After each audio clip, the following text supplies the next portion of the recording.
برائے مہربانی آپ ہمارے چینل کو سبسکرائب کریں، گھنٹی کے نشان کو دبا کر آل نوٹیفیکیشن کو دبا دیں تاکہ آنے والی ہر نئی ویڈیو آپ تک پہنچ سکے۔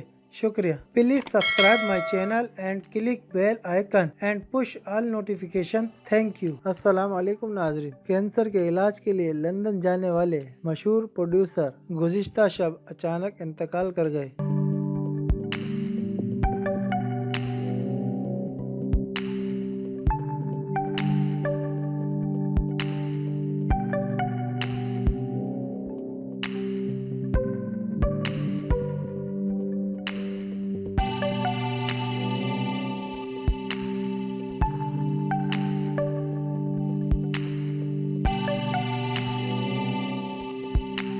میڈیا رپورٹس کے مطابق طبیعت کی مسلسل خرابی کے باعث علاج کی غرض سے لندن گئے تھے، جہاں ان میں کینسر کی تشخیص ہوئی تھی۔ مشہور پروڈیوسر وجے گلانی ایک بہت کامیاب پروڈیوسر تھے جو بالی ووڈ کے بزنس ماڈل کے طور پر بھی جانے جاتے تھے۔ وجے گلانی نے بالی ووڈ کے لیے کئی نامور فلمیں پروڈیوس کی، جس کے باعث ان کے بالی ووڈ ستاروں سے بھی قریبی تعلقات تھے۔ بطور پروڈیوسر وجے گلانی 1992 میں سوریہ ونشی، 1998 میں اچانک، 2021 میں اجنبی جیسی مشہور فلمیں پروڈیوس کی تھی۔ فلم اجنبی میں اکشے کمار، بوبی دیول، کرینہ کپور خان اور بپاشا باسو نے مرکزی کردار ادا کیے تھے۔ وجے گلانی نے 2010 میں سلمان خان کی فلم ویر کو پروڈیوس کیا۔ ویر میں سلمان خان کے ساتھ متن چکرورتی، جیکی شروف، زرین خان، سہیل خان نے بھی اپنی اداکاری کے جوہر دکھائے تھے۔ وجے کی پروڈکشن میں بننے والی آخری فلم دی پاور تھی، جس میں ودیوت جمال، شروتی ہاسن، ذاکر حسین، پرتیک ببر،